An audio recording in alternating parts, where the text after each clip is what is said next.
ಏನು ಸರಿ ಗರುಡ ಪುರಾಣ ಇದೆ? ಅಷ್ಟಾದಶ ಪುರಾಣಗಳು ಅಂತೇಳಿ 18 ಪುರಾಣಗಳೇನಿದೆಯೋ ಆ ಪುರಾಣಗಳನ್ನೆಲ್ಲ ಬರೆದವರು ವ್ಯಾಸ.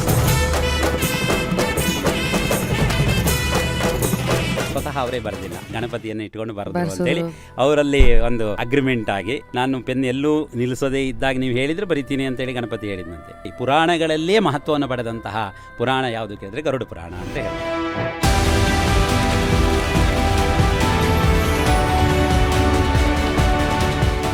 ಒಂದು ಕಮ್ಯುನಿಟಿ ಬ್ರಾಹ್ಮಣರ ಸಮುದಾಯಕ್ಕೆ ಅಂತ ಒಂದಷ್ಟು ಅಲ್ಲಿಂದ ಶುರು ಆಗಿದ್ದು. ಇವತ್ತು ಯಾರು ಬೇಕಾದರೂ ಎಕ್ಸಾಮ್ ಅಂತ ಯಾವ ಜಾತಿ ಧರ್ಮ ಏನು, ಈಗ ಜನ್ಮತಃ ಜಾಯತೆ ಶೂದ್ರ, ಹುಟ್ಟುತ್ತಾ ಎಲ್ಲರೂ ಶೂದ್ರನೇ. ಕರ್ಮಣ ದ್ವಿಜವುತ್ತತೆ ಅಂತೇಳಿ, ಅವನಿಗೆ ಅವನ ಕರ್ಮದಿಂದಾಗಿ ಅಥವಾ ಅವನ ಜ್ಞಾನದಿಂದಾಗಿ ಬ್ರಾಹ್ಮಣತ್ವ ಬರುವಂಥದ್ದು. ಈ ಮನೆ ದೇವರು, ಇಷ್ಟ ದೇವರು, ಕುಲದೇವರು, ಇದೇ ನನಗಿನ್ನೂ ಅರ್ಥ ಆಗಿಲ್ಲ. ಅಂದ್ರೆ ಇದರ ಒಂದು ಮೂಲ ಏನು? ವಂಶ ಪಾರಂಪರ್ಯವಾಗಿ ಬಂದಿರುವಂತದ್ದು. ಆ ಮನೆ ದೇವರಿಗೂ ನಾವು ಕೃತಜ್ಞತೆಯನ್ನ ಸಲ್ಲಿಸಲೇಬೇಕಲ್ವಾ? ಯಾವುದೇ ದೇವರು ಡಿಸೈಡ್ ಮಾಡ್ತಾರೆ ಸರ್. ಒಂದು ಗ್ರಂಥ, ಒಂದು ಟೆಕ್ಸ್ಟ್ ಬುಕ್, ಈಗ ಒಂದು ಎನ್ಸೈಕ್ಲೋಪೀಡಿಯಾ ಥರ ಅದ್ರಲ್ಲಿ ಬರೆದಿದ್ರೆ ಅದ್ರಲ್ಲಿ ಆ ಎಲ್ಲ ರೆಫರೆನ್ಸಸ್ಸು ಅಲ್ಲಿಂದ ತೊಗೊಂಡು ಆಯಾ ಟೈಮಿಗೆ ಏನೇನು ಬೇಕೋ ಅಷ್ಟನ್ನು ಅಪ್ಲೈ ಮಾಡಿಕೊಂಡು ಅದನ್ನ ಹಾಗೆ ನೋಡ್ಬೇಕು. ಕಾಲಘಟ್ಟದಲ್ಲಿ ಕಾಲಕ್ರಮೇಣದಲ್ಲಿ ಅದು ಕೂಡ ಬದಲಾವಣೆ ಆಗ್ತಾ ಬಂದಿದೆ. ಇಲ್ಲ ಅಂದ್ರೆ ಹಿಂದೆಲ್ಲ ಬ್ರಾಹ್ಮಣರಿಗೆ ಮಾಂಸಾಹಾರ ಇತ್ತು, ಕಲಿಯುಗದಲ್ಲಿ ಅದನ್ನು ನಿಷೇಧ ಮಾಡಿದ್ರು. ಯಾಕೆ ನಿಷೇಧ ಮಾಡಿದ್ರು? ಅದು ಸ್ಮೃತಿಕಾರರೇ ಕೊಟ್ಟಿರುವಂತಹದ್ದು. ಅದನ್ನ ಯಾಕೆ ಕೇಳಿದರೆ,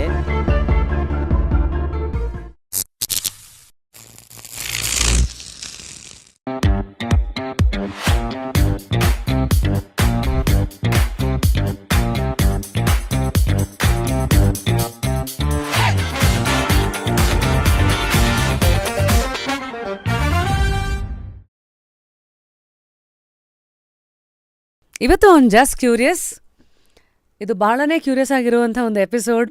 ಯಾಕೆಂದರೆ ನಮ್ಮ ಜೊತೆಗೆ ಗರುಡ ಪುರಾಣ, ಹಾಗೆಯೇ ಪುರಾಣಗಳಲ್ಲಿರುವಂಥ ಒಂದಷ್ಟು ಶಾಸ್ತ್ರಗಳ ಬಗ್ಗೆ, ಒಂದಷ್ಟು ವಿಚಾರಗಳ ಮೇಲೆ ಬೆಳಕನ್ನು ಚೆಲ್ಲೋದಕ್ಕೆ ಅಂತ ನಮ್ಮ ಜೊತೆ ವಿದ್ವಾನ್ ರಾಜೇಂದ್ರ ಭಟ್ ಅವರು ಬಂದಿದ್ದಾರೆ. ಸರ್, ಮೊದಲನೇದಾಗಿ ಕಾರ್ಯಕ್ರಮಕ್ಕೆ ಸ್ವಾಗತ. ಹೇಗಿದ್ದೀರಾ? ನಮಸ್ತೆ, ಚೆನ್ನಾಗಿದ್ದೀನಿ ಮೇಡಮ್. ಅಂದರೆ ಇವತ್ತಿನ ಯುಗಕ್ಕೆ ಕೆಲವು ವಿಚಾರಗಳ ಬಗ್ಗೆ ಅರಿವು ಸುತ್ತಮುತ್ತದಿಂದ ಬರುತ್ತೆ, ಕೆಲವು ವಿಚಾರವಾಗಿ ಅರಿವು ಅಪ್ಪ ಅಮ್ಮಂದರು, ಅಜ್ಜಿ ತಾತಂದ್ರ ಬಾಯಿಂದ ಹರಿದು ಬಂದಿರೋದು. ನಾನು ರಾಮರಾವ್ ಹಾಗೆ ಲಲಿತಮ್ಮ ಇವರ ಒಂದು ಮೊಮ್ಮಗಳಾಗಿ ನಮ್ಮ ತಾಯಿ ಸೈಡು ಫುಲ್ಲು ಹೊಯ್ಸಳ ಕರ್ನಾಟಕರ ಒಂದು ಸಮುದಾಯ. ಸೊ ಆ ಸಂಪ್ರದಾಯ ಸಂಸ್ಕಾರಗಳೆಲ್ಲ ನನಗೆ ಅಲ್ಲಿಂದಲೇ ಹೆಚ್ಚು, ನನ್ನ ಬಾಲ್ಯ ಎಲ್ಲ ಹೀಗೆ ಕಳೆದಿದ್ದು. ಅವ್ರ ಬಾಯಲ್ಲಿ ಮಾತೆತ್ತಿದ್ರೇನೋ ಪುರಾಣ ಈ ಥರ ಒಂದಷ್ಟು ಪದಗಳ ಇದು ಅವತ್ತೆಲ್ಲ ನಮ್ಗೆ ಅರ್ಥ ಆಗಲಿಲ್ಲ. ಶಬ್ದಗಳನ್ನೆಲ್ಲ ಗ್ರಹಿಸಿ ಆಮೇಲೆ ಅರ್ಥೈಸ್ಕೊಂಡಾಗ ಇವತ್ತಿಗೆ ದೊಡ್ಡವರಾದ್ಮೇಲೆ ಪುರಾಣಗಳು ಅಂದಾಗ ಅಫ್ಕೋರ್ಸ್ 18 ಮಹಾಪುರಾಣಗಳು, 18 ಮಹಾಪುರಾಣಗಳು. ಅದರಲ್ಲಿ ಬ್ರಹ್ಮ, ಪದ್ಮ, ವಿಷ್ಣು, ಭಗವತ್ ಪುರಾಣ, ನಾರದ ಪುರಾಣ, ಸೊ ಹೀಗೆ ಮತ್ಸ್ಯ, ಕೂರ್ಮ, ವಾಮನ, ಸ್ಕಂದ, ಅದರಲ್ಲಿ ಒಂದು ಗರುಡ ಪುರಾಣ ಅಂತ ಬರುತ್ತೆ. ಸೊ ಫಸ್ಟ್ಲಿ ಇದೆಲ್ಲ ಹೆಸರುಗಳು ಕೇಳಿದೀವಲ್ಲ, ಈ ಪುರಾಣಗಳ ಬಗ್ಗೆ ಒಂದು ಸ್ವಲ್ಪ ಅಂಡರ್ಸ್ಟ್ಯಾಂಡಿಂಗ್ ಕೊಡಿ ಸರ್. ಏನು ಕೇಳಿದರೆ, ನಮ್ಮದು ಪ್ರಾಚೀನ ಇದೇನಿದೆಯೋ ಅದು ವೇದ ಸಂಸ್ಕೃತಿ, ಸನಾತನ ಇದೇನಿದೆ ವೇದ ಸಂಸ್ಕೃತಿ. ವೇದ ಏನು ಹೇಳುತ್ತೋ ಅದನ್ನು ಅನುಸ್ಕರಿಸ್ಕೊಂಡು ಬಂದವರು. ವೇದವಿಹಿತವಾದಂತಹ ಕರ್ಮ ಏನಿದೆಯೋ ಅದನ್ನೇ ಅನಿಸ್ಕೊಂಡು ಬಂದವರು. ಕಾಲಕ್ರಮಣದಲ್ಲಿ ಬುದ್ಧಿಯು ಹ್ರಾಸವಾದಿ, ಜ್ಞಾನವೂ ಹ್ರಾಸವಾಗ್ತಾ ಬಂತು. ಹ್ರಾಸವಾಗ್ತಾ ಬಂದಾಗ ಏನಾಯಿತು ಕೇಳಿದರೆ, ವೇದದಲ್ಲಿರುವಂತಹ ವಿಷಯಗಳನ್ನು ತಿಳಿಸ್ಬೇಕು ಅಂತಾದಾಗ ಕಷ್ಟ ಆಯಿತು. ಸಾಮಾನ್ಯ ಜನರಿಗೆ ವೇದದ ವಿಷಯವನ್ನು ತಿಳಿಸಿ ಕಷ್ಟವಾದಾಗ ಪುರಾಣ ಉಟ್ಕೊಳ್ತು. ಪುರಾಣ ಹೇಳೋದು ಸಹಿತ ವೇದದಲ್ಲಿರುವಂತಹ ವಿಷಯಗಳನ್ನೇ ಹೇಳುವಂಥದ್ದು. ಅದು ವೇದ ಅರ್ಥೈಸಿಕೊಳ್ಳಿಕ್ಕೆ ಅಸಾಧ್ಯವಾದವರಿಗೆ ಏನಿದೆಯೋ ಅದನ್ನು ಪುರಾಣ ಅಂತ ಬಂತು. ಓಕೆ. ಹಾಗಾಗಿ ಆಚರಣೆಯಲ್ಲಿಯೂ ಹಾಗೆಯೇ ಸ್ಮೃತಿ, ಶ್ರುತಿ ಸ್ಮೃತಿ ಅಂತೇಳಿ. ಇಲ್ಲದಿದ್ದರೆ ಶ್ರುತ್ಯೋಕ್ತವಾದಂತಹ ಕರ್ಮವೇ ನಮ್ಮಲ್ಲಿ ಇರುವಂತಹದ್ದು. ಶ್ರುತ್ಯೋಕ್ತವಾದಂಥದ್ದು, ಶ್ರುತಿ ಅಂದರೆ ವೇದ ಅಂತ, ವೇದೋಕ್ತವಾದ ಕರ್ಮಗಳೇ ಬರುವಂತಹದ್ದು. ಯಾವಾಗ ವೇದೋಕ್ತ ಕರ್ಮಗಳನ್ನು ಜೀರ್ಣಿಸ್ಕೊಳ್ಳಿಕ್ಕೆ ಕಷ್ಟವಾಯಿತೋ ಆವಾಗ ಸ್ಮೃತಿಯುಕ್ತ ಕರ್ಮಗಳು ಬಂತು. ಗರುಡ ಪುರಾಣ ಅಂದ ತಕ್ಷಣ ಇದು ಟಿಂಕಲ್ ಪುಸ್ತಕ ಅಲ್ಲ, ಅಥವಾ ಚಂದಮಾಮ ಥರ ಯಾವುದೋ ಟೈಮ್ ಪಾಸಿಗೆ ಓದೋವಂಥದ್ದಲ್ಲ. ಅದಕ್ಕೊಂದಷ್ಟು ವಿಧಿವಿಧಾನ ಕರ್ಮಗಳಿದೆ. ಅಂದರೆ ಇಂತಹ ಸಮಯದಲ್ಲೇ ಇದರ ಒಂದು ಇಂಪಾರ್ಟೆನ್ಸ್ ಬರೋದು ಅನ್ನೋದು ನಮಗೆ ನಮ್ಮ ದೊಡ್ಡವರು ಹೇಳ್ಕೊಟ್ಟಿದ್ದು. ಅಂದರೆ ನಾನು ಬೆಳೆದು ಬಂದ ವಾತಾವರಣದಲ್ಲಿ ಮನೆಯಲ್ಲಿ ಯಾರು ಹೋದಾಗ ಯೂಶಲಿ ಗರುಡ ಪುರಾಣ ಓದಿಸೋದು, ಅಥವಾ ಅಲ್ಲಿ ನೋಡಿಲ್ಲ ಅಂದ್ರೂ ಕೆಲವು ಸತಿ ಈ ಗರುಡ ಪುರಾಣದ ಕೆಲವು ಶಿಕ್ಷೆಗಳೆಲ್ಲ ಇದೆ ನೋಡಿ. ಈ ಪಾಪ ಪುಣ್ಯ, ನಿನ್ನ ನರಕಕ್ಕೆ ಹೋಗ್ತೀಯಾ, ಜಾಸ್ತಿ ಪಾಪ ಮಾಡಿದ್ರೆ ಅಲ್ಲಿ ಭಗವಂತ ಆಮೇಲೆ ಎಣ್ಣೆಲಿ ಹಾಕ್ಕೊಂಡು ಕರೀತಾನೆ, ಈ ಥರದ್ದೆಲ್ಲ ಆಡು ಭಾಷೆನ ಜನಗಳ ಮಧ್ಯೆ ಕೇಳಿದಾಗ ನಾನು ಚಿಕ್ಕವಳಿದ್ದಾಗ ನಂಗೆ ಅನ್ಸೋದು ಏನಿದು ಅಂತ. ಏನು ಸರಿ ಗರುಡ ಪುರಾಣ ಇದು ಶುರು ಆಗಿದ್ದು ಅಫ್ಕೋರ್ಸ್ ನಮ್ಮ ಗರುಡ ಮತ್ತು ವಿಷ್ಣುರ ನಡುವೆ ನಡೆದಂಥ ಒಂದು ಸಂಭಾಷಣೆ. ಇದ್ರ ಬಗ್ಗೆ ತಾವು ಹೇಳಿ ಸರ್.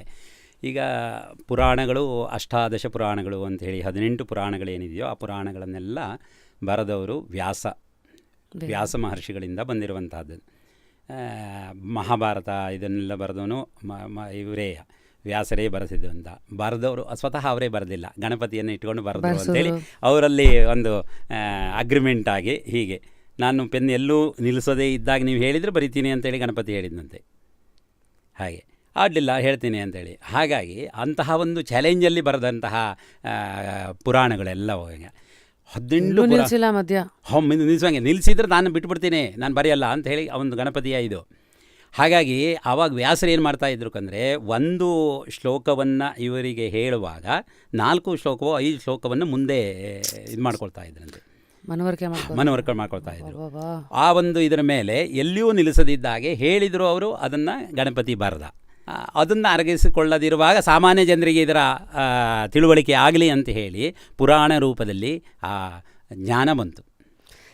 ಹೀಗೆ 18 ಪುರಾಣಗಳಲ್ಲಿ ಈ ಗರುಡ ಪುರಾಣ ಎನ್ನುವಂಥದ್ದು ಏನಿದೆಯಾ ಇದು ಒಂದು ಪುರಾಣ. 18 ಪುರಾಣದಲ್ಲಿ ಒಂದು ಪುರಾಣ. ಆದರೆ ಅತ್ಯಂತ ಮಹತ್ವವಾದ ಪುರಾಣ ಅಂಥೇಳಿ ಪುರಾಣಗಳಲ್ಲೇ ಮಹತ್ವವನ್ನು ಪಡೆದಂತಹ ಪುರಾಣ ಯಾವುದು ಕೇಳಿದರೆ ಗರುಡ ಪುರಾಣ ಅಂತ ಹೇಳ್ತಾರೆ. ಗರುಡ ಪುರಾಣ ಅಂತ ಹೇಳಿದರೆ ಮರಣವಾದ ಮೇಲೆ ಹೇಳುವಂತಹ ಒಂದು ಪುರಾಣ ಎನ್ನುವಂತಹ ಮಟ್ಟದಲ್ಲಿ ಇವತ್ತಿಗಿದೆ. ಇದು ನಿಜ ಅಲ್ಲ, ಇದು ನಿಜ ಅಲ್ಲ. ಯಾಕೆ ಕೇಳಿದರೆ ಗರುಡ ಪುರಾಣದಲ್ಲಿ ಬರೀ ಒಂದು ಮರಣ ನಂತರದಲ್ಲಿ ಹೇಳುವಂತಹ ಒಂದು ಪ್ರೇತಕಾಂಡ ಅಂಥೇಳಿ, ಈಗ ಗರುಡ ಪುರಾಣವೇ ತುಂಬ ವಿಸ್ತೃತವಾದಂತಹ ಒಂದು ಪುರಾಣ. ಅದಕ್ಕೆ ಹೇಳಿದರೆ 19,000 ಗ್ರಂಥಗಳಿದೆ. ಅದರಲ್ಲಿ ಗ್ರಂಥ ಅಂತಂದರೆ ಶ್ಲೋಕ ಅಂಥೇಳಿ ಹಿಂದಿನ ಇದರಲ್ಲಿ ಪರಿಭಾಷೆಯಲ್ಲಿ ಒಂದು ಶ್ಲೋಕಕ್ಕೆ ಒಂದು ಗ್ರಂಥ ಅಂತ ಹೇಳ್ತಾರೆ ಹಿಂದೆ. ಅಂಥ 19,000 ಗ್ರಂಥಗಳಿದೆ ಒಟ್ಟು ಗರುಡ ಪುರಾಣದಲ್ಲಿ. ಆ ಒಂದು 19,000 ಗ್ರಂಥಗಳಲ್ಲಿ 3 ಕಾಂಡಗಳಾಗಿ ಬರ್ತವೆ ಅದರಲ್ಲಿ ಆಚಾರಕಾಂಡ ಅಂತ ಹೇಳಿ ಬರುತ್ತೆ. ಮೊದಲನೇದು ಇದು ಆಚಾರಕಾಂಡ ಅಂಥೇಳಿ. ಆಚಾರಕಾಂಡ ಇದರಲ್ಲಿ ಬರುವಂತಹ ವಿಷಯಗಳೇನಿದೆಯೋ ಕೇಳಿದ್ರೆ ಪ್ರತಿಯೊಂದು ವ್ಯಕ್ತಿಯು ಅಂದರೆ ಒಂದು ಸಮಾಜವು ಯಾರು ಹೇಗಿರಬೇಕು, ಅವರ ಆಚಾರ ಏನು, ಅವರ ವಿಚಾರ ಏನು, ಅವರು ಏನು ಮಾಡಬೇಕು, ಅವರು ಏನು ಮಾಡಬಾರ್ದು ಇತ್ಯಾದಿ ವಿಷಯವನ್ನೆಲ್ಲ ಹೇಳ್ತಾ ಹೋಗುತ್ತೆ. ಅದು ಆಚಾರಕಾಂಡ. ಅದರಲ್ಲಿ ಅದಕ್ಕೆ ಆಚಾರಕಾಂಡ ಅಂತಲೇ ಬಂದಿರೋದು. ಈಗ ಒಂದು ಬ್ರಾಹ್ಮಣ ಜಾತಿ ಅಂತ, ಈಗ ಚಾತುರ್ವರ್ಣ್ಯಮಯ ಸೃಷ್ಟಂ ಅಂತ ಹೇಳಿ ಭಗವದ್ಗೀತೆಯಲ್ಲಿ ಭಗವಂತ ಹೇಳ್ತಾನೆ ಅಲ್ವಾ. ಭಗವಂತ ಹೇಳಿದ ಮಾತು ಇದು. ಚಾತುರ್ವರ್ಣ್ಯ ನನ್ನಿಂದ ಸೃಷ್ಟಿಯಾಗಿದ್ದು ಹೊರತು ಇವರಿಂದಲ್ಲ, ವ್ಯಕ್ತಿಗಳಿಂದಲ್ಲ ಅಂತ. ಯಾರೋ ಒಂದು ವ್ಯಕ್ತಿ ಮಾಡಿದ್ದಲ್ಲ ಇದು ಚಾತುರ್ವರ್ಣ್ಯವನ್ನು. ಏನು ಚಾತುರ್ವರ್ಣ್ಯ? ಬ್ರಹ್ಮ, ಕ್ಷತ್ರಿಯ, ವೈಶ್ಯ, ಶೂದ್ರ, ಏನು ಇನ್ನು 4 ಇದಿದೆಯೋ ಅದೀಗ ಅದಕ್ಕೂ ಅವರು ಕಾರಣ ಕೊಡ್ತಾನೆ, ಭಗವಂತನೇ ಕಾರಣ ಕೊಡ್ತಾನೆ. ಏನಕ್ಕೆ ಅಂದರೆ ಅವರವರ ಕರ್ಮಕ್ಕೆ ಅನುಸಾರವಾಗಿ ಮಾಡಿರುವಂಥದ್ದು ಅದು ಅಂತ. ಬ್ರಾಹ್ಮಣನಾದವನಿಗೆ ಏನು ಅವನ ಆಚಾರ ವಿಚಾರಗಳಿರಬೇಕು ಅದನ್ನೆಲ್ಲ ಹೇಳುತ್ತೆ ಅದರಲ್ಲಿ. ಬ್ರಾಹ್ಮಣ ಹೀಗಿರಬೇಕು, ಈ ರೀತಿ ಇರಬೇಕು, ಹೀಗೆ ಮಾಡಬೇಕು, ಅವನು ಏನು ಯಾವುದು ಮಾಡಬಾರದು ಇತ್ಯಾದಿಯನ್ನೆಲ್ಲ ಹೇಳ್ತಾ ಹೋಗುತ್ತೆ. ಬ್ರಾಹ್ಮಣನಿಗೆ ಕೆಲವು ನಿಷೇಧ ಇದೆ. ಅಂದರೆ ಯಾವುದೇ ಈಗ ಇದು ದ್ರವ ಪದಾರ್ಥಗಳೇನಿದೆಯೋ ಹಾಲು, ಎಣ್ಣೆ, ತುಪ್ಪ ಇತ್ಯಾದಿಗಳನ್ನು ಯಾವುದೂ ಅವನು ಮಾರಬಾರ್ದು. ಅವನು ಮಾರಲಿಕ್ಕೆ ಇದಿಲ್ಲ. ಯಾಕೆ? ಅದೇ ಯಾಕೆಂದರೆ ಅದು ಅವನಿಗೆ ನಿಷಿದ್ಧ, ಅದು ಅವನಿಗೆ ನಿಷೇಧ, ಅದು ಅವನು ಅದನ್ನು ಮಾಡಬಾರ್ದು ಎನ್ನುವಂಥದ್ದು. ಇದೆಲ್ಲ ಹಿಂದೆ ಅಷ್ಟು ಸ್ಟ್ರಿಕ್ಟಾಗಿ ನಡ್ಕೊಂಡು ಬರ್ತಾಯಿತ್ತು, ಅದನ್ನು ಮಾಡ್ತಾ ಇದ್ದಿದ್ರು. ಆದರೆ ಈಗ ಕಾಲಕ್ರಮೇಣ ಏನಾಯಿತು ಕೇಳಿದರೆ ಯಾವುದು ಬೇಕಂದ್ರೂ ಮಾಡ್ಬೋದು ಹೇಳುವಂತಹ ಒಂದು ಸ್ಥಿತಿ ಬಂದ್ಬಿಟ್ಟಿದೆ ಈಗ. ಹಾಗಾಗಿ ಇವತ್ತು ಬ್ರಾಹ್ಮಣನಾದವನು ಒಂದು ಚಪ್ಪಲಿ ಅಂಗಡಿನೂ ಇಡ್ತಾನೆ, ಅಥವಾ ಒಂದು IT ಪ್ರೊಫೆಷನಲ್, IT ಇದರಲ್ಲೂ ಕೂರ್ಬೋದು, ಯಾರು ಏನು ಬೇಕಾದರೂ ಮಾಡಬಹುದು ಅನ್ನುವಂತಹ ಒಂದು ಮನೋಧರ್ಮಕ್ಕೆ ಬಂದಿದ್ದೀವಿ ನಾವು. ಹೌದು, ಕಾಲವೂ ಹಾಗೇ ಇದೆ, ಇದೂ ಇದೆ. ಯಾಕೆ ಕೇಳಿದರೆ ಈ ಒಂದು ಆಚಾರ ವಿಚಾರಗಳ ವಿಷಯದಲ್ಲಿ ನಾವು ಶೂನ್ಯರಾಗಿದ್ದೀವಿ. ಸರಿ. ಸೊ ಹೀಗೆ ಅಂದರೆ ಈ ಆಚಾರ ವಿಚಾರ, ಈಗ ನನ್ನ ಒಂದು ಅಂಡರ್ಸ್ಟ್ಯಾಂಡಿಂಗ್ ಹೇಳಬೇಕಂದ್ರೆ ಆಯಾ ಕಾಲಘಟ್ಟಕ್ಕೆ ಅದು ಸೂಕ್ತವಾದಂಥ ಒಂದಷ್ಟು ವಿಚಾರಗಳು ಅಂತ ಇದನ್ನು ನೋಡಬೇಕಾ, ಅಥವಾ ಒಂದು ಗ್ರಂಥ, ಒಂದು ಟೆಕ್ಸ್ಟ್ ಬುಕ್, ಈಗ ಒಂದು ಎನ್ಸೈಕ್ಲೋಪೀಡಿಯಾ ಥರ ಅದ್ರಲ್ಲಿ ಬರೆದಿದ್ರೆ ಅದರಲ್ಲಿ ಆ ಎಲ್ಲ ರೆಫರೆನ್ಸಸ್ಸು ಅಲ್ಲಿಂದ ತೊಗೊಂಡು ಆಯಾ ಟೈಮಿಗೆ ಏನೇನು ಬೇಕೋ ಅಷ್ಟನ್ನು ಅಪ್ಲೈ ಮಾಡಿಕೊಂಡು ಅದನ್ನು ಹಾಗೆ ನೋಡಬೇಕಾ? ಹೌದು. ಅದಕ್ಕಾಗಿ ಈ ಆಚಾರದ ವಿಚಾರಗಳಲ್ಲಿ ನಾವು ಶೂನ್ಯರಾದಿವಿ ಅಂತ ಹೇಳಿದ್ವಲ್ಲ ಹಾಗೆ. ಆದರೆ ಕಾಲಘಟ್ಟದಲ್ಲಿ ಕಾಲಕ್ರಮೇಣದಲ್ಲಿ ಅದು ಕೂಡ ಬದಲಾವಣೆ ಆಗ್ತಾ ಬಂದಿದೆ. ಆಚಾರ ವಿಚಾರಗಳಲ್ಲಿಯೂ ಕೂಡ ಅದೇ ಆಚಾರವನ್ನು ಅಲ್ಲಿಗೆ ಸ್ಟಿಕನ್ನಾಗಿ ಇದನ್ನೇ ಮಾಡ್ಕೊಂಡು ಹೋಗಬೇಕು ಹೇಳುವಂತಹ ಒಂದು ಸ್ಥಿತಿಯಲ್ಲಿ ಇರಲಿಕ್ಕೆ ಸಾಧ್ಯ ಇಲ್ಲ ಅಂತ ಹೇಳಿ ಅದನ್ನು ಸ್ಮೃತಿಕಾರರು ಅದನ್ನು ಚೇಂಜ್ ಮಾಡ್ತಾ ಬಂದರು ಅದನ್ನು, ಅಲ್ವಾ? ಇಲ್ಲ ಅಂದರೆ ಹಿಂದೆಲ್ಲ ಬ್ರಾಹ್ಮಣರಿಗೆ ಮಾಂಸಾಹಾರ ಇತ್ತು. ಕಲಿಯುಗದಲ್ಲಿ ಅದನ್ನು ನಿಷೇಧ ಮಾಡಿದರು. ಯಾಕೆ ನಿಷೇಧ ಮಾಡಿದರು? ಅದು ಸ್ಮೃತಿಕಾರರೇ ಕೊಟ್ಟಿರುವಂಥದ್ದು. ಅದನ್ನು ಯಾಕೆ ಕೇಳಿದರೆ, ತಾಮಸ ಗುಣ ಜಾಸ್ತಿ ಇರೋದರಿಂದ ಆ ತಾಮಸ ಒಳ್ಳೆಯದಲ್ಲ ಅಂತ. ಈ ಮನೆ ದೇವರು, ಇಷ್ಟ ದೇವರು, ಕುಲದೇವರು, ಇದೇ ನನಗಿನ್ನೂ ಅರ್ಥ ಆಗಿಲ್ಲ. ಅಂದರೆ ಈಗ ನಮ್ಮ ಅಜ್ಜಿ ತಾತ ಹೇಳಿರ್ತಾರೆ, ಇದು ನಮ್ಮ ಮನೆ ದೇವರು, ಇದಕ್ಕೆ ನಾವು ಕೈ ಮುಗಿಬೇಕು. ಹೌದು. ಇದರ ಒಂದು ಮೂಲ ಏನು? ಯಾರ ಕುಟುಂಬಕ್ಕೆ ಯಾವ ಮನೆ ದೇವರು, ಹೇಗೆ ಇದೆಲ್ಲ ಹೆಂಗೆ ಬರುತ್ತೆ?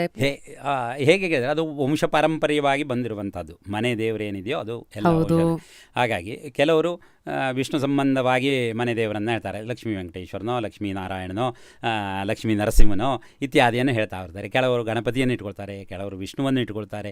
ಅವರವರ ವಂಶ ಪಾರಂಪರ್ಯಾಗಿ ಬಂದಿರುವಂತಹ ಮನೆ ದೇವರು. ಆ ಮನೆ ದೇವರಿಗೂ ನಾವು ಕೃತಜ್ಞತೆಯನ್ನು ಸಲ್ಲಿಸಲೇಬೇಕಲ್ವಾ? ಕರೆಕ್ಟು. ಹೌದು. ಯಾಕೆಂದರೆ ನಮ್ಮನ್ನು ಯಾವಾಗಲೂ ಅದು ಕಾಪಾಡ್ತಾ ಇರುವಾಗ ಆ ದೇವರಿಗೆ ಕೊಡುವಂತಹ ಪೂಜೆ ಅದಕ್ಕೆ ಇನ್ನೇನು ಕೇಳೋದಿಲ್ಲ. ಅದಕ್ಕೆ ಭಕ್ತಿಯಿಂದ ಪತ್ರಂ ಪುಷ್ಪಂ ಫಲಂ ತೋಯಂ ಏಮೇ ಭಕ್ತಿಯ ಪ್ರಯಚ್ಛತಿ ಅಲ್ವಾ? ಭಕ್ತಿಯಿಂದ ಒಂದು ಕೊಡುವಂಥದ್ದು, ಒಂದು ಹೂವು ಕೊಡಲಿ ಹೂವು ಹೆಸಲು ಕೊಡಲಿ, ಒಂದು ಪತ್ರೆ ಹಾಕುವಲ್ಲಿ ಒಂದು ಪತ್ರದ ದಳವನ್ನು ಹಾಕಲಿ, ಒಂದು ಅಭಿಷೇಕನೇ ಮಾಡಬೇಕು ಅಂತಿಲ್ಲ, ಒಂದು ಡ್ರಾಪ್ ನೀರು ಕೊಟ್ಟರೂ ಸಾಕಲ್ಲ, ಇದರಿಂದ ನಾನು ಸಂತೋಷ ಪಡ್ತೀನಿ ಹೇಳಿ ಭಗವಂತ ಹೇಳ್ತಾನೆ ಅಲ್ವಾ? ಹಾಗಿರುವಾಗ ಅಂತಹ ಇದನ್ನು ಅನಾದಿ ಕಾಲದಿಂದ ಪೂಜಿಸಿಕೊಂಡು ಬಂದಿರುವಂತಹ ಮನೆ ದೇವರು ಏನಿದೆಯೋ, ಮನೆಯಲ್ಲಿರುವಂತಹ ಅದು ಕುಲದೇವರು ಯಾವುದೇ ಆಗಿರ್ಬೋದು, ಯಾವುದೇ ದೇವರು ಡಿಸೈಡ್ ಮಾಡ್ತಾರೆ ಸರ್. ಈಗ ನಮ್ಮ ದೇವ್ರಿಗೆ ಹನುಮಂತ ಅಂದರೆ ಇದು ಡಿಸೈಡ್ ಹೆಂಗಾಗತ್ತೆ? ಪೂರ್ವಜರಿಂದ ಬಂದಿರುವಂಥದ್ದು. ಪೂರ್ವಜರಿಂದ ಯಾರು ಅದೇ ಹೇಳಿದಲ್ಲ, ಅವರವರು ನಂಬಿ ಬಂದಿರುವಂತಹ ದೇವತೆಗಳು. ಅದು ಅವರವರ ನಂಬಿಕೆಯಲ್ಲಿ ಅವರವರ ಆ ವಂಶದಲ್ಲಿ ನಂಬಿಕೊಂಡು ಆ ದೇವರನ್ನು ಇದು ನಮ್ಮ ಮನೆ ದೇವರು ಅಂತ ಹೇಳಿ ನಾವು ಇದು ಮಾಡ್ಕೊಂಡು ಬಂದಿರ್ತೀವಲ್ಲ, ಅಷ್ಟೇ ಗೊತ್ತು ನಮಗೆ. ಈಗ ನಾವು ನಮ್ಮನೆ ದೇವರು ಕುಲದೇವರು ಇಂಥದ್ದು ಅಂತ ಹೇಳಿ ನಮಗೆ ಹೇಗೆ ಗೊತ್ತಾಯಿತು? ನಮ್ಮ ತಂದೆಯವರೋ ಅಥವಾ ಅಜ್ಜನೋ ಮುತ್ತಜ್ಜನೋ ಯಾರೋ ಹೇಳಿದ್ರಿಂದಲೇ ನಮಗೆ ಗೊತ್ತಾಗಿರೋದು. ಪಾಸ್ವಾನ್ ಆಗಿರೋದು. ಹೌದು, ಪಾಸ್ವಾನ್ ಆಗಿರೋದಂಥದ್ದು. ಹಾಗೆ ಬಂದಿರುವಂತಹ ಮನೆ ದೇವರು ಕುಲದೇವರು ಏನಿದೆಯೋ ಆ ದೇವರಿಗೆ ಮಾಡುವಂತಹ ಪೂಜೆ ಪುನಸ್ಕಾರಗಳನ್ನು ಬಿಟ್ಟಾಗ ಬರುವಂತಹ ಆ ಕೋಪಕ್ಕೆ ಅದು ಆದಿ ದೈವದ ಕೋಪ ಅಂತ ಹೇಳ್ತಾರೆ. ಆದಿ ದೈವ ತಾಪತ್ರಯ, ಮೂರಲ್ಲಿ ಒಂದು. ಅದು ಈಗ ನಮ್ಮ ಗರುಡ ಪುರಾಣದ ಒಂದೇನು ವಿಚಾರ ಮಾತಾಡ್ತಾ ಇದ್ವಿ, ಅದರ ಒಂದು ಆಚಾರಕಾಂಡ. ಹೌದು, ಆಚಾರಕಾಂಡ ಇದನ್ನು ಹೇಳುತ್ತೆ. ಏನು ಕೇಳಿದರೆ ಎಲ್ಲ ವ್ಯಕ್ತಿಗಳ ಒಂದು ಆಚಾರ ವಿಚಾರಗಳನ್ನು ಹೇಳ್ತಾ ಹೋಗುತ್ತೆ. ಅವ್ರು ಹೇಗಿರಬೇಕು, ಅವರ ವ್ಯವಹಾರ ಹೇಗೆ, ಅವರು ಏನು ಮಾಡಬೇಕು, ಏನು ಮಾಡಬಾರ್ದು, ಯಾವುದು ಮಾಡಿದರೆ ಒಳ್ಳೆಯದು, ಯಾವುದು ಮಾಡಿದರೆ ಕೆಟ್ಟದ್ದು ಇತ್ಯಾದಿಗಳನ್ನೆಲ್ಲ ಹೇಳ್ತಾ ಹೋಗುತ್ತೆ. ಎರಡನೇದು ಧರ್ಮಕಾಂಡ ಬರುತ್ತೆ ಅದರೊಳಗೆ. ಯಾವುದರಲ್ಲಿ? ಈ ಒಂದು ಗರುಡ ಪುರಾಣದ ದೊಡ್ಡ ಬೃಹತ್ತಾದಂತಹ ಗ್ರಂಥದಲ್ಲಿ ಎರಡನೇ ಕಾಂಡವಾದಂತಹ ಧರ್ಮಕಾಂಡ, ಅದು ಪ್ರೇತಕಾಂಡ ಅಂತ. ಈ ಪ್ರೇತಕಾಂಡ ಏನಿದೆಯೋ ಈ ಪ್ರೇತಕಾಂಡವೇ ಮನುಷ್ಯ ಹೇಗೆ ಬಂದ, ಅಥವಾ ಬಂದವನು ಏನು ಮಾಡ್ದ, ಮಾಡಿದ್ರಿಂದ ಏನು ಫಲವಾಯಿತು ಅವನಿಗೆ, ಆಮೇಲೆ ಹೋದ, ಎಲ್ಲಿ ಹೋದ ಇತ್ಯಾದಿಗಳನ್ನು ಆ ಗರುಡ ಪುರಾಣದಲ್ಲಿ ಹೇಳ್ತಾ ಹೋಗುತ್ತೆ. ಅದರಲ್ಲಿ ಅದು ಕೂಡ ತುಂಬ ದೊಡ್ಡದಾದಂಥ ವಿಸ್ತಾರವಾದಂತಹ ಗ್ರಂಥವೇ ಆಗಿರುತ್ತೆ. ಯಾವುದು ಧರ್ಮಕಾಂಡವೂ ಕೂಡ. ಪ್ರೇತಕಾಂಡ ಏನಿದೆಯೋ ಅದರಲ್ಲಿ ಸಂಕ್ಷಿಪ್ತವಾಗಿ ಹೇಳಬೇಕು ಆದರೆ, ಒಂದು ಮರಣವಾದಾಗ ಆ ಒಂದು ಯಾವುದು ಗರುಡ ಪುರಾಣವನ್ನು ಓದಿಸಬೇಕು, ಗರುಡ ಪುರಾಣವನ್ನು ಪಾರಾಯಣ ಮಾಡಿಸಬೇಕು ಹೇಳುವಂತಹ ವಿಧಿ ಬಂದಿದ್ದು ಯಾಕೆ ಕೇಳಿದರೆ, ಆ ಒಂದು ಗರುಡ ಪುರಾಣದಲ್ಲಿ ಬರುವಂತಹ ವಿಷಯಗಳೇನಿದೆಯೋ ಆ ವಿಷಯಗಳು ಯಾವುದೇ ಒಂದು ಜೀವಿತವಾದಂತಹ ವ್ಯಕ್ತಿಯಾಗಿರ್ಬೋದು, ಆ ಜೀವ ಮರಣವಾದ ನಂತರದಲ್ಲಿ, ಗತಿಸಿದ ನಂತರದಲ್ಲಿ ಅವನ ಗತಿ ಹೇಗಿರುತ್ತೆ ಹೇಳೋದನ್ನೇ ಹೇಳುತ್ತೆ. ಆಲ್ಸೋ ಒಂದು ಹೋದವರ ಗತಿ ಹೇಗಿರುತ್ತೆ, ಹಾಗಾಗಿ ಬದುಕಿರೋರು ಯಾವದನ್ನ ಪಾಲಿಸಬಹುದು ಅನ್ನೋದು ಒಂದು ರಿಮೈಂಡರ್ ಅಂತಾನೂ ನೋಡಬಹುದು. ಹಾಗಾಗಿ ಆ ಗರುಡ ಪುರಾಣ ಪ್ರೇತಕಾಂಡದಲ್ಲಿ ಬರುವಂತಹ ಅದನ್ನು ಸಂಕ್ಷಿಪ್ತಿ ಸಾರೋದ್ಧಾರ ಅಂತ ಹೇಳುವ ಒಂದು ಗ್ರಂಥವನ್ನು ಮಾಡಿ, ಈ ಒಂದು ಅದಕ್ಕೆ 10 ದಿವಸದಲ್ಲಿ ಅದನ್ನು ಹೇಳಬೇಕು, 10 ದಿವಸದಲ್ಲಿ ಅದನ್ನು ಮನವರಿಕೆ ಮಾಡಿಕೊಡ್ಬೇಕು ಅಂತ ಹೇಳಿದರು. ಯಾಕೆಂದರೆ 10 ದಿವಸದ ಒಂದು ಕಾರ್ಯವಾಗತ್ತಲ್ಲ, ಆ 10 ದಿವಸದ ಕಾರ್ಯದ ನಂತರ 10 ನಂತರ 11, 12, 13, 14 ಈ ದಿವಸಗಳಲ್ಲಿ ಹೆಚ್ಚಿನ ಕೆಲಸ ಇರುತ್ತೆ. ಆವಾಗ ಅವರಿಗೆ ಫ್ರೀ ಇರೋಲ್ಲ. ಅದಕ್ಕಾಗಿ 10 ರಾತ್ರಿಯೊಳಗೆ ಅದನ್ನು ಹೇಳಬೇಕು, ಕೇಳಿಸ್ಬೇಕು. ಕೇಳಿಸೋದ್ರಿಂದ ಏನಾಗತ್ತೆ ಕೇಳಿದರೆ, ಈಗ ಮನುಷ್ಯ ಏನೇನು ಮಾಡಿದರೆ ಏನೇನು ಆಗ್ತಾನೆ, ಇರುವಾಗ ಅವನು ಏನು ಮಾಡಿದರೆ ಏನು ಅನುಭವಿಸ್ತಾನೆ, ಮರಣವಾದ ನಂತರದಲ್ಲಿ ಅವನ ಇದು ಹೇಗಿರುತ್ತೆ, ಒಬ್ಬ ಪುಣ್ಯಾತ್ಮನಾದರೆ ಏನಾಗತ್ತೆ, ಒಬ್ಬ ಪಾಪಿ ಆದರೆ ಏನಾಗತ್ತೆ ಇತ್ಯಾದಿಗಳನ್ನೆಲ್ಲ ಹೇಳ್ತಾ ಹೋಗುತ್ತೆ. ಅದನ್ನೇ 13 ಅದು ಒಟ್ಟು 16 ಅಧ್ಯಾಯಗಳಲ್ಲಿ ಅದನ್ನು ಹೇಳ್ತಾ ಹೋಗ್ತಾರೆ. ಹೇಳಿ ಸರ್, ಎಲ್ಲಿಂದ ಶುರು ಆಗುತ್ತೆ? ಮೊದಲನೇದಾಗಿ ಅದಕ್ಕೆ ಈ ಗರುಡ ಪುರಾಣದಲ್ಲಿ ಆ ವಿಷಯಗಳನ್ನು ಪೂರ್ತಿ ಹೇಳ್ತಾ ಹೋಗ್ತೇವೆ. ಮೊದಲೇ ಐಹಿಕ ಆಮುಷ್ಮಿಕ ಅಂಥೇಳಿ ಒಂದು ಅಧ್ಯಾಯ ಬರುತ್ತೆ. ಒಂದು ಐಹಿಕ ಆಮುಷ್ಮಿಕ ಅಂಥೇಳಿ. ಐಹಿಕ ಅಂದರೆ ಇರುವಾಗ ಅಂತ ಅರ್ಥ, ಆಮುಷ್ಮಿಕ ಅಂದರೆ ಗತಿಸಿದ ನಂತರದಲ್ಲಿ ಅಂತ ಅರ್ಥ. ಓಕೆ, ಆಯಿತಾ? ಆ ಒಂದು ಅರ್ಥದಲ್ಲಿ ಹೇಳುವಾಗ ಐಹಿಕ ಇದರಲ್ಲಿ ಇರುವಾಗ ಏನೆಲ್ಲ ಅವನು ಕಷ್ಟ ಅನುಭವಿಸ್ತಾನೆ ಹೇಳುವಂತಹ ವಿಷಯಗಳು ಅದರಲ್ಲಿ ಬರುತ್ತೆ ಅಲ್ವಾ. ಯಾವಾಗಲೂ ಸ್ವಕರ್ಮ ಭೋಕ್ತುಂ ಜಾಯಂತೆ ಪ್ರಾಯೇಣ ಇವೈಹಿ ಜಂತವ ಅಂತ ಹೇಳಿ ಒಂದು ಉಕ್ತಿ ಬರುತ್ತೆ. ಏನು ಕೇಳಿದರೆ, ತಮ್ಮ ತಮ್ಮ ಕರ್ಮವನ್ನು ಅನುಭವಿಸುವುದಕ್ಕೆ ಪ್ರತಿಯೊಂದು ಜೀವಿಯನ್ನು ಹುಟ್ಟತ್ತೆ. ಯಾಕೆ ಕೇಳಿದರೆ ಆ ಕರ್ಮ ಶೇಷ ಇರುತ್ತಲ್ಲ, ಆ ಶೇಷವನ್ನು ಅನುಭವಿಸಲಿಕ್ಕೆ ಅಂತ ಹೇಳಿ ಶಾಸ್ತ್ರ ಹೇಳೋದು. ಶೇಷ ಅಂದರೆ ಉಳಿದಂಥ ಭಾಗ ಅಂತ, ಉಳಿದ ಭಾಗ ಅವಶೇಷ ಅಂತ ಹೇಳಿದ್ರೆ ಅವಶೇಷ ಅಥವಾ ಶೇಷ ಹೇಳಿದರೆ 5ರಲ್ಲಿ 4 ಕಳೆದ್ರೆ 1 ಬರುತ್ತೆ, ಅದು ಶೇಷ ಅಲ್ವ. ಹಾಗೆ ಉಳಿದಿರುವಂತಹದ್ದನ್ನು ಅನುಭವಿಸಲಿಕ್ಕೆ ಅವನು ಮತ್ತೆ ಹುಟ್ಟುತ್ತಾನೆ. ಆವಾಗ ಹುಟ್ಟುವಾಗ ಐಹಿಕವಾಗಿ ಇರುವಾಗ ಏನೆಲ್ಲ ಕಷ್ಟ ಅನುಭವಿಸಿದ ಅಂದರೆ ಎಲ್ಲಿಂದ ಬರುತ್ತೆ ಕೇಳಿದರೆ, ತಾಯಿಯ ಗರ್ಭಕ್ಕೆ ಸೇರುವಲ್ಲಿಂದ ಹಿಡಿದು ಬರುತ್ತೆ ಅವನ ಇದು. ಹೇಗೆ ಇದು ಏನು ಕರ್ಮ, ಅವನ ಪ್ರಯಾಣ ಬರುತ್ತೆ ಅಲ್ವಾ. ಒಂದು ಜನ್ಮ ಮುಗೀತು, ಇನ್ನೊಂದು ಜನ್ಮ ಆಗಬೇಕುಳಾದಾಗ ಆ ಒಂದು ಶರೀರವನ್ನು ಬಿಟ್ಟು ಇನ್ನೊಂದು ಶರೀರಕ್ಕೆ ಸೇರಬೇಕಲ್ಲ, ಇನ್ನೊಂದು ಶರೀರ ಉತ್ಪತ್ತಿ ಆಗಬೇಕಲ್ಲ. ಆ ಉತ್ಪತ್ತಿ ಆಗುವಾಗ ಏನು ಸ್ತ್ರೀ ಪುರುಷರ ಸಮ್ಮೇಳನದಿಂದ ಉಂಟಾಗುವಂತಹ ಒಂದು ತಾಯಿಯ ಗರ್ಭದಿಂದಲೇ ಉಂಟಾಗತ್ತೆ. ಆ ಗರ್ಭಕ್ಕೆ ಸೇರಿ ಗರ್ಭದಲ್ಲಿ ಅನುಭವಿಸುವಂಥ ಕಷ್ಟ ಏನಿದೆಯೋ ಆ ಕಷ್ಟವನ್ನು ಅನುಭವಿಸಿ ಅಲ್ವಾ, ತಾಯಿಯ ಹೊಟ್ಟೆಯಲ್ಲಿರುವಾಗ ಏನೆಲ್ಲ ಅನುಭವಿಸ್ತಾನೆ ಅದನ್ನು ಹೇಳುವಂತಹದ್ದ ಅದೆಲ್ಲ ವಿಷಯಗಳು ಅದರಲ್ಲಿ ಬರ್ತಾ ಹೋಗುತ್ತೆ. ಹಿಂಗೆ ಅದು ಐಹಿಕವಾದಂತಹ ಕಷ್ಟಗಳಾಗತ್ತೆ. ಅದ್ರ ಮೇಲೆ ಅವನು ಹುಟ್ಟುತ್ತಾನೆ. ಹುಟ್ಟಿದ ಮೇಲೆ ಒಂದಿಷ್ಟು ಇದನ್ನು, ಅದು ಶೈಶವಾವಸ್ಥೆಯ ಇದನ್ನು ಕಷ್ಟವನ್ನು, ಆಮೇಲೆ ಬಾಲ್ಯಾವಸ್ಥವಾದಂಥ ಕಷ್ಟವನ್ನು, ಪೌಗಂಡಾವಸ್ಥೆಯಲ್ಲಿ ಬರುವಂತಹ ಒಂದು ಕಷ್ಟವನ್ನು, ಪೌಗಂಡ ಅಂತ ಹೇಳಿದರೆ 8 ವರ್ಷದಿಂದ 10 ವರ್ಷದ ಈ ಅವಧಿಯಲ್ಲಿ ಬರುವಂಥ 5ರಿಂದ 10 ವರ್ಷ ಹೇಳಿ ಇಟ್ಕೊಳ್ಬೋದು. 5ರಿಂದ 10 ವರ್ಷದ ಪೌಗಂಡಾವಸ್ಥೆ ಅಂತಿರ್ತಾರೆ. ಆ ಪೌಗಂಡಾವಸ್ಥೆಯಲ್ಲಿ ಒಂದಿಷ್ಟು ಕಷ್ಟವನ್ನು ಅನುಭವಿಸ್ತಾನೆ. ಅದರ ಮೇಲೆ ಯೌವನಾವಸ್ಥೆ ಬರುತ್ತೆ ಅವನಿಗೆ. ಯೌವನ ಆದಮೇಲೆ ಮದುವೆಯೋ ಇದೋ ಅದರಲ್ಲೂ ಒಂದಿಷ್ಟು ಕಷ್ಟವನ್ನು ಅನುಭವಿಸ್ತಾನೆ. ಆ ನಂತರದಲ್ಲಿ ಯೌವನಾವಸ್ಥೆ ಆದಮೇಲೆ ವೃದ್ಧಾಪ್ಯ ಅಲ್ವಾ, ವೃದ್ಧಾಪ್ಯ ಆದಮೇಲೆ ಅಂತ್ಯ, ಮತ್ತು ಹೀಗೆ ಈ ಒಂದು ಅವಸ್ಥೆಯನ್ನು ಐಹಿಕ ಅಂದರೆ ಇರುವಾಗ ಒಂದಿಷ್ಟೆಲ್ಲ ಅನುಭವಿಸ್ತಾ ಇರ್ತಾನೆ.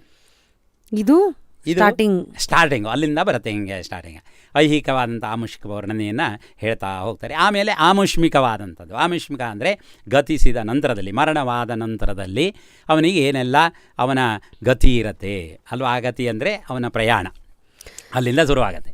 ಯಾವಾಗ ಅವನು ಮರಣವಾದ ತಕ್ಷಣದಲ್ಲಿ ನೋಡಿ, ಒಂದು ವ್ಯಕ್ತಿಯನ್ನು ಮರಣವಾಗುವಕ್ಕಿಂತ ಮೊದಲೇ ಅವನಿಗೊಂದು ಹೆಸರನ್ನು ಹೇಳಿ ಅವನ ಇದು ಐಡೆಂಟಿಫೈ ಇದ್ದಿತ್ತು ಒಂದು ಅಲ್ವಾ, ಅವನಿಗೆ ಗುರುತು ಇದೆಲ್ಲ ಆಯಿತು. ಆದರೆ ಮರಣವಾದ ನಂತರದಲ್ಲಿ ಆ ಗುರುತೆಲ್ಲ ಹೋಗ್ಬಿಡುತ್ತೆ.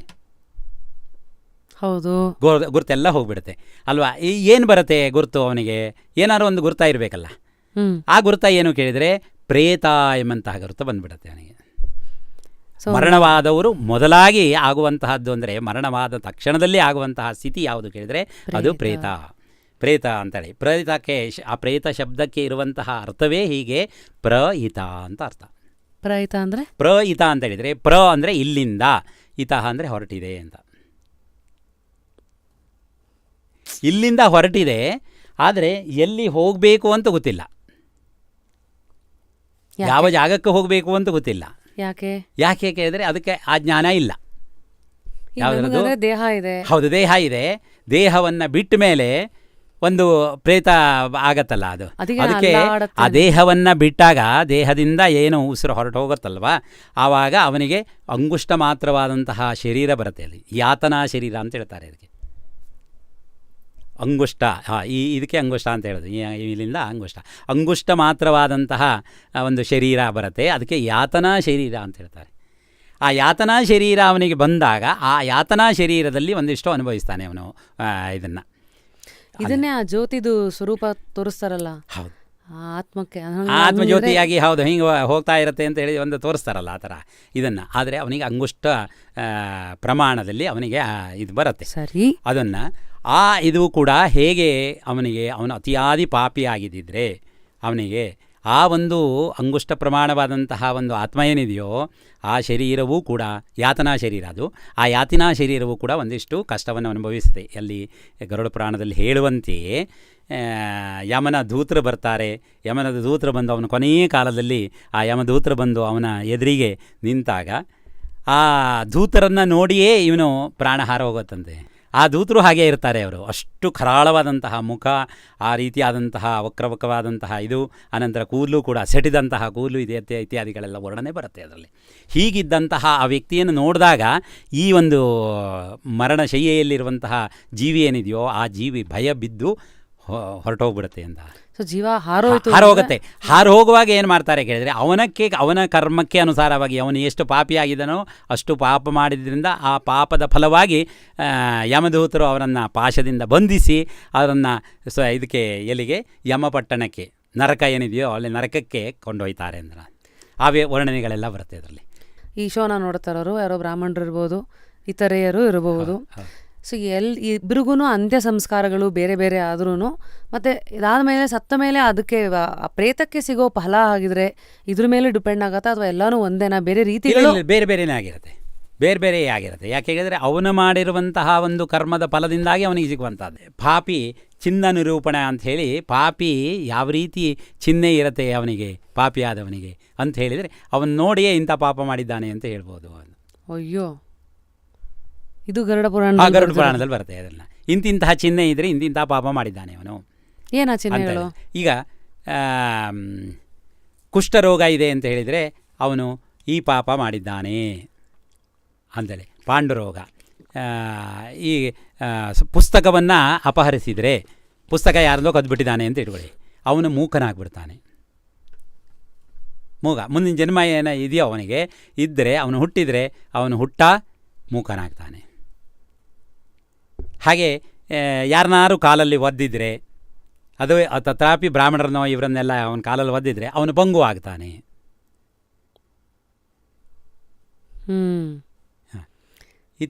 ಇತ್ಯಾದಿ ವಿಷಯಗಳೆಲ್ಲ ಬರ್ತದೆ, ತುಂಬ ವಿಷಯಗಳು ಬರುತ್ತೆ ಹೀಗೆ ಪಾಪ ಚಿಹ್ನೆ ಇದರನ್ನು. ಅಂತಹ 2 ಅಧ್ಯಾಯಗಳಲ್ಲಿ ಹೇಳ್ತಾನೆ ಪಾಪ ಚಿಹ್ನ ನಿರೂಪಣೆ, ಹಾಗೆ ಯಾರ್ಯಾರು ಯಾವ್ಯಾವ ಪಾಪವನ್ನು ಮಾಡಿದರೆ ಯಾವ್ಯಾವ ನರಕಕ್ಕೆ ಹೋಗ್ತಾನೆ ಅನ್ನುವಂಥದ್ದನ್ನು ಹೇಳ್ತಾ ಹೋಗುತ್ತೆ. ಇಂಥ ಪಾಪ ಮಾಡಿದ್ರೆ ಇಂಥ ವರ್ಗ. ಒಬ್ಬ ಬ್ರಾಹ್ಮಣನನ್ನು ಹತ್ಯೆ ಮಾಡ್ದ ಅಂತ ಹೇಳಿದರೆ ಅವನು ಬ್ರಹ್ಮರಾಕ್ಷಸನಾಗಿ ದೊಡ್ಡ ಅಡವಿಯಲ್ಲಿ ಬ್ರಹ್ಮರಾಕ್ಷಸನಾಗಿ ಬಿಡ್ತಾನೆ ಅವನು. ಮತ್ತೆ ಬಾಕಿ ಹಾಗೆಯಾ? ಆದರೆ ಈಗ ತುಂಬ ಅತ್ತೆಗೆ ಇದನ್ನು ಕೊಟ್ಟರೆ, ಕಿಳ್ಕಳವನ್ನು ಕೊಟ್ಟರೆ, ಇದೆಲ್ಲ ಮಾಡಿದ್ರೆ ಏನಾಗಿ ಬಿಡ್ತಾನೆ. ಇಂಥ ವಿಷಯಗಳೆಲ್ಲ ಬರ್ತಾ ಇದೆ. ಇದೆಲ್ಲವ ಈ ಚಿಹ್ನೆಗಳನ್ನು ಅಥವಾ ಇದನ್ನು ಹೇಳಿದಾಗ ಇದು ಪ್ರಸ್ತುತ ಎನ್ನುವಂತಹದ್ದು ನಮಗೆ ಮನವರಿಕೆ ಆಗುತ್ತೆ. ಇದು ಇದೆ ಅಂದರೆ ಯಾಕೆಂದರೆ ನಾವು ಅದನ್ನೆಲ್ಲ ವ್ಯಕ್ತಿಗಳನ್ನೆಲ್ಲ ಹೋಗ್ತೀವಲ್ಲ. ಈಗ ಯಾರಿಗೋ ನೀರನ್ನು ಕೊಡದೆಯ ಇದು ಮಾಡಿದರೆ, ಎಲ್ಲೋ ಆಪತ್ಕಾಲದಲ್ಲಿದ್ದಾನೆ, ನೀರು ಬೇಕು ಅಂತ ಬಂದರೆ ಅವನಿಗೆ ನೀರು ಕೊಡದೇ ಇದ್ದರೆ ಉದರ ರೋಗ, ಏನದು ಹೊಟ್ಟೆಯಲ್ಲಿ ನೀರು ತುಂಬುವಂತಹ ಜಲೋದರ ರೋಗ. ಈ ನೀರು ಕೊಡದರೆ ಹಲ್ಲಿ ಆಗ್ತೀಯಾ? ಹೌದು, ಅದು ಆ ಥರದ್ದೆಲ್ಲ ಹೇಳ್ತಾರಲ್ಲ ಹಾಗೆ. ಅದರಲ್ಲೂ ಜನ್ಮದಲ್ಲಿ ಈಗ ಒಂದು ಜನ್ಮದಲ್ಲಿ ಒಂದಾಗಿ, ಇನ್ನೊಂದು ಜನ್ಮದಲ್ಲಿ ಮತ್ತೊಂದಾಗಿ, ಮತ್ತೊಂದು ಜನ್ಮದಲ್ಲಿ ಇದೆಲ್ಲ ಏನಿದೆಯೋ ಈ ಮನುಷ್ಯ ಜೀವಿ ಏನಿದೆಯಲ್ಲ ಇವನೆಲ್ಲವೂ 84 ಲಕ್ಷ ಜಂತುಗಳಲ್ಲಿ ಪುನಃ ಹುಟ್ಟಿ ಸತ್ತಿ ಬರುವಂತಹ ಜೀವನ. ಕೊನೆಯ ಜನ್ಮ ಏನಿದೆಯೋ ಅದು ಮನುಷ್ಯ ಜನ್ಮ. ಒಟ್ಟು ಜೀವಿಗಳ ಸಂಖ್ಯೆ ಎಷ್ಟು ಕೇಳಿದರೆ 84 ಲಕ್ಷ ಜಂತು. ಯಾವುದು? ಸ್ಥಾವರ ಜಂಗಮ ಅಂತೇಳಿ ಎಲ್ಲವೂ ಬರೋದು. ಹೌದು, ಮರ ಗಿಡಗಳಿಂದ ಹಿಡಿದು ಗಂಟಿಗೆಗಳಿಂದ ಕೀಟಗಳಿಂದ ಹಿಡಿದು ಎಲ್ಲ ಜೀವಿಗಳ ಒಂದು ಸಂಕುಲವೇ ಏನಿದೆಯಲ್ಲ ಅದು 84 ಲಕ್ಷ ಜಂತು. ಅಂತಹ 84 ಲಕ್ಷ ಜಂತುಗಳಲ್ಲಿ ಸುತ್ತುವರೆದು ಬಂದು ಕೊನೆಯಲ್ಲಿ ಬರುವಂತಹ ಜನ್ಮ ಯಾವುದು ಕೇಳಿದರೆ ಅದು ಮನುಷ್ಯ ಜನ್ಮ. ಮನುಷ್ಯ ಜನ್ಮ ಬಂದಿರುವಂತಹ ಮನುಷ್ಯ ಜನ್ಮವನ್ನು ನೀವು ಯಾವುದಕ್ಕೆ ಉಪಯೋಗಿಸ್ಬೇಕು ಕೇಳಿದರೆ ಪುಣ್ಯ ಮಾಡಲಿಕ್ಕೆ ಉಪಯೋಗಿಸ್ಬೇಕು, ಅದರಿಂದ ಮೋಕ್ಷ ಸಿಗತ್ತೆ ಅಂತ ಹೇಳುತ್ತೆ. ಬಹಳ ಸಾಕಷ್ಟು ವಿಚಾರಗಳು, ತುಂಬ ವಿಷಯಗಳಿದೆ, ತುಂಬ ವಿಷಯಗಳು.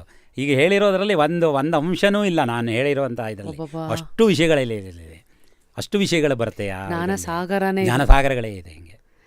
ಹಾಗಾಗಿ ಈ ಸಾಗರದಲ್ಲಿ ಮಿಂದು ನಮ್ಮೆಲ್ಲರಿಗೂ ಇದರ ಒಂದಷ್ಟು ವಿಚಾರಗಳನ್ನು ತಲುಪಿಸ್ತಾ ಅಂತ ನಿಮಗೆ ನಮ್ಮ ಹೃತ್ಪೂರ್ವಕ ಧನ್ಯವಾದಗಳು.